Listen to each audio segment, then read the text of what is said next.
What up YouTube? So today we are going to be doing a review on a foundation, a pretty popular Instagram foundation.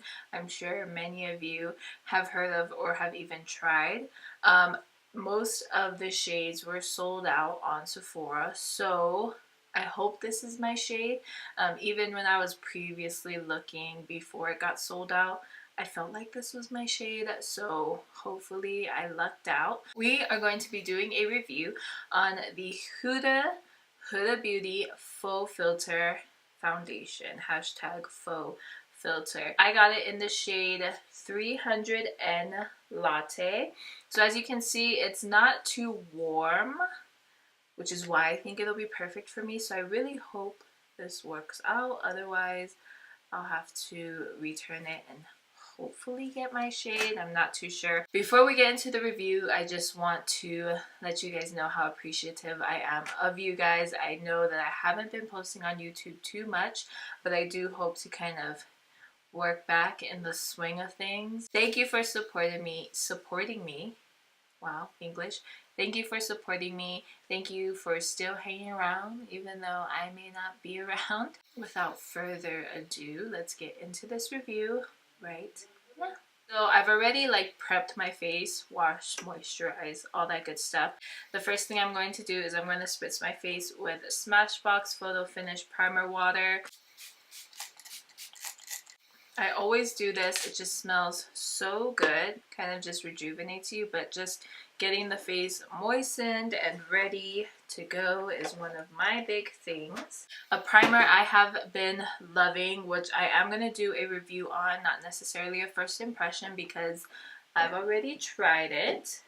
Hello, Missy Lee. Sorry, my daughter just came in, but so I'm going to be doing hopefully a review soon on the Too Faced Primed and Peachy Cooling Matte Skin Perfecting Primer. I love this stuff. It's pretty amazing. If you have oily skin, I definitely recommend it.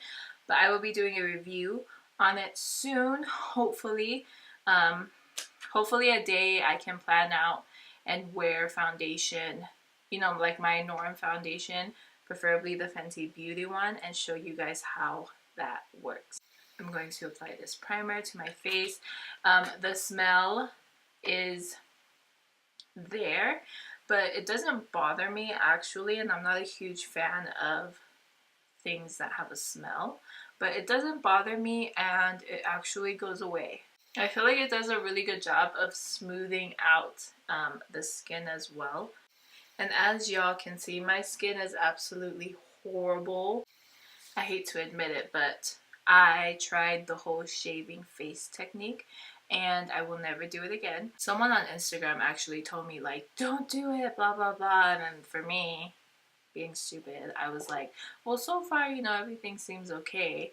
And my face was so good, and I actually thought it wasn't good, but it was so good, and now my face is horrible. There's so much texture, so much little bumps. It's been about, well, honestly, it's been about a month since my skin has been like this, but keeping up with a routine, it's been about 2 weeks. So hopefully we'll see some changes, but yeah, don't mind my skin. Obviously perfect for this review to see the coverage and all that stuff, but don't mind my skin. It's so horrible. The shelf life is 18 months, which is actually a pretty good amount of time to go through a foundation bottle. And the directions, so it claims to be a high coverage cream foundation with effortless application, camouflages imperfections and pigmentation. It has a soft focus filter finish. So I feel like my skin condition actually come in handy because of the bumps. You know, that soft filter kind of gets rid of all of the bumps and textures on your face. I'm going to open this bad boy up. I'm going to open it from the bottom. Ooh, there she is. I feel like we might be a good skin match. It actually comes with the moisturizing makeup base, like a sample size. I did not know this was in the bottle, so I will probably try this out because I obviously didn't buy the primer or the base that goes with the foundation. I never do that. I just buy the foundation and like what I use, and if it doesn't work out, then she doesn't work out, okay? But it's pretty sleek, pretty heavy too. Retail price for this foundation, I believe, was 40 bucks. I will put the exact price right here and let you guys know.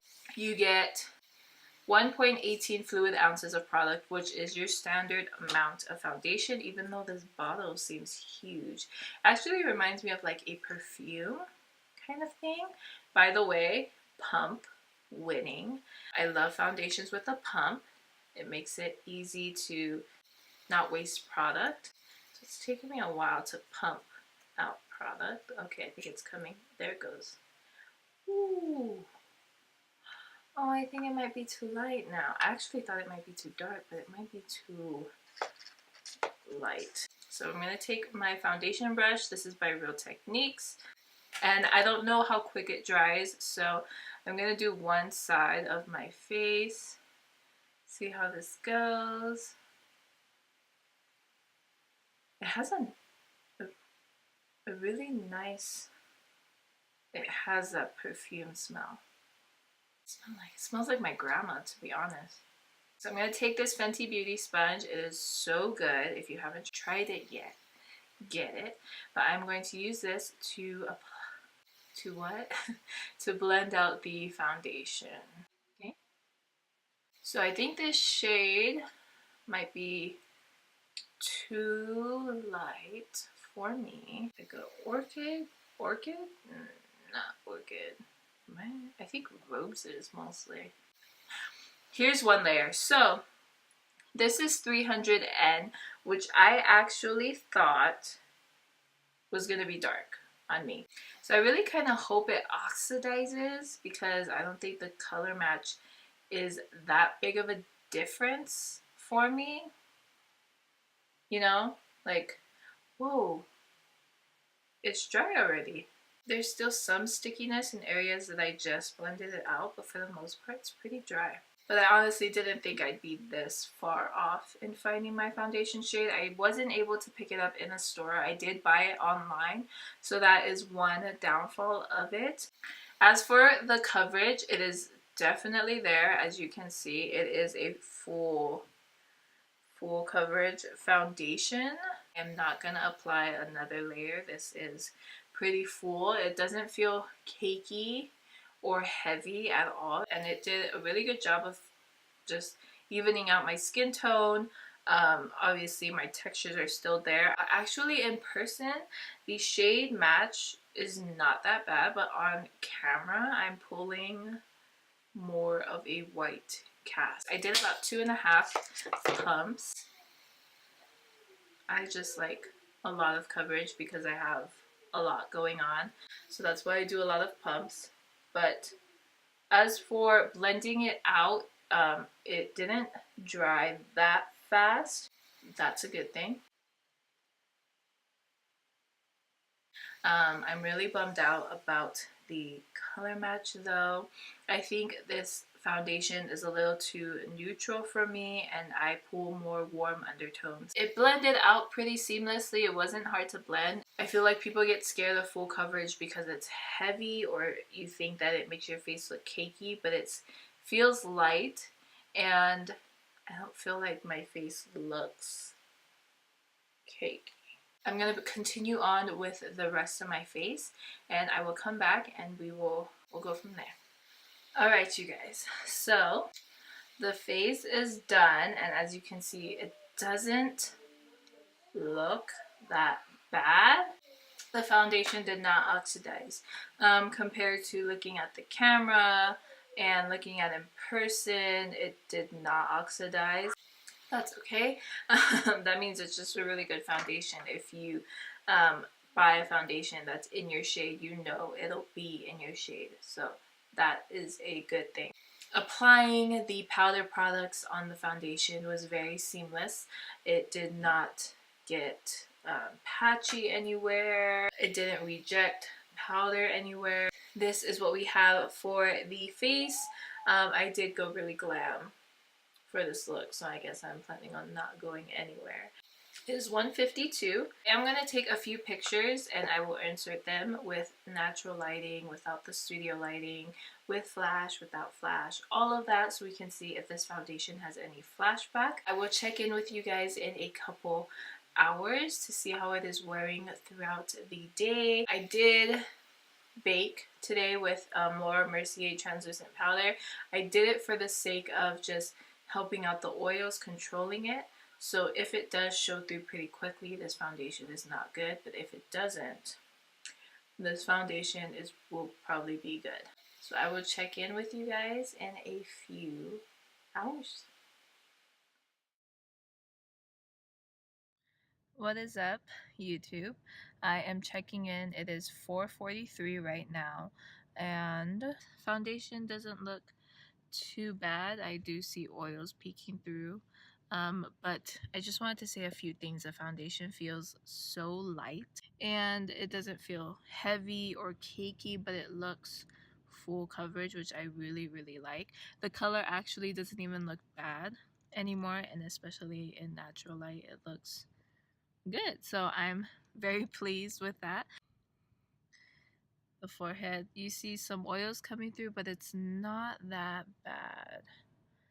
Not that bad. And especially, sorry, my husband just texted me, especially being about a 3-hour wear, this isn't that bad.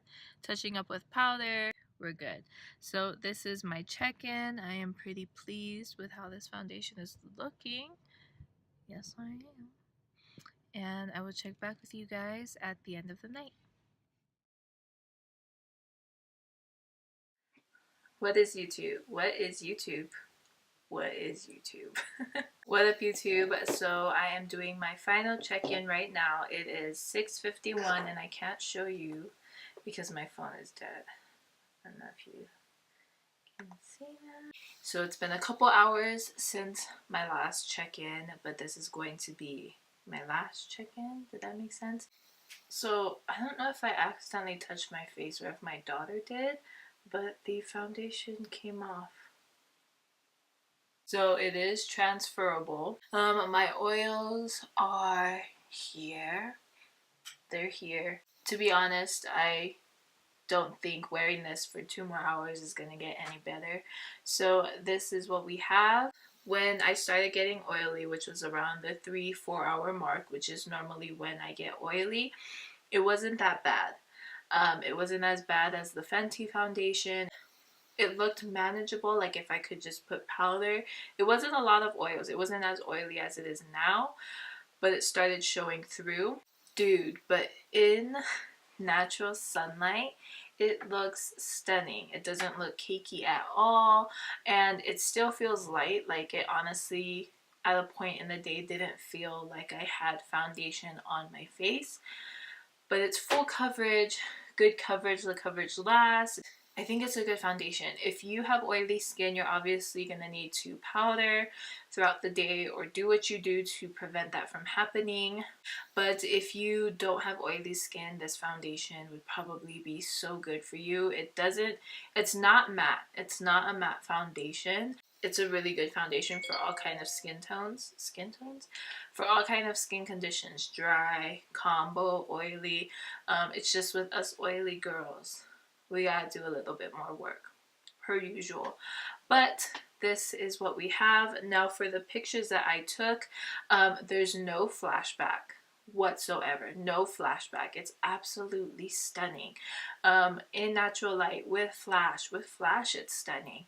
So there's no flashback at all. You don't have to worry about that unless your foundation's not your color. You might have to worry. It didn't oxidize. Like, I don't know if I'm used to the color or it did oxidize a little bit. I think that's what happened. Trust your foundation shade. I honestly think that compared to the colors shown in the bottle, it is a lot lighter because it looks darker than my skin tone, but it is a lot lighter than it looks in the bottle, so keep that in mind. Undertones really do matter. If you have a yellow undertone, make sure you get a yellow undertoned foundation. This is my review on the Huda Beauty, the Huda Beauty Full Filter Foundation. I really hope you guys like it. If you've tried it out, let me know. Let me know if you love it. Let me know if you have any shade recommendations, because I feel like I could go a shade darker. Anyways, thanks for tuning in. If you want to keep up with me elsewhere, I am on Instagram, Snapchat, and Twitter at Bryyykayyy. Just to let you guys know, Instagram is popping right now.